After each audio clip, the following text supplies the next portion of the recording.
This week we start our adventure just out of Blimmin at Wadna, where we're meeting up with the local fella named Christian.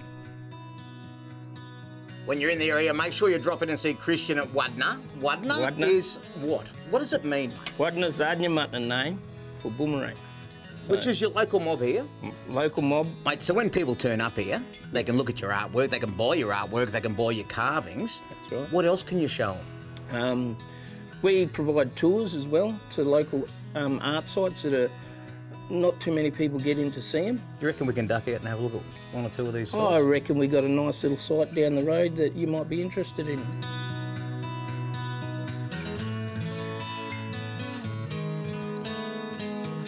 The old blokes, the forefathers, they were all carvers, and that's what my first love is. I love the carving. I love to paint and tell the story, and that's why we always put stories into our carvings as well.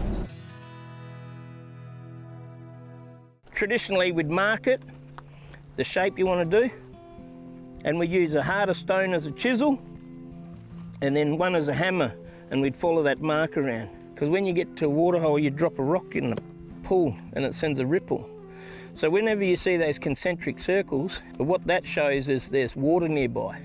And only 50 metres from here, there's a spring there. When you see circles, it's usually on their own, it usually represents big camps. So, because everyone sits around the fire in a circle. If Burke and Wills had learnt this stuff before they went out there, they had a much better chance, wouldn't they? Yeah, and it's sad to see that, you know, that's just changing times. People want to know this stuff now.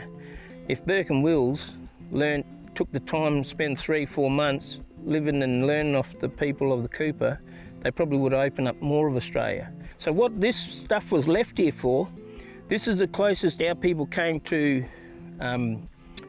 written history. And this was left for generations to come, because this tells you that, you know, there's may here, there's food nearby, there's animals that we can eat, there's ceremonial country nearby because of the ceremonial markings, there's water nearby.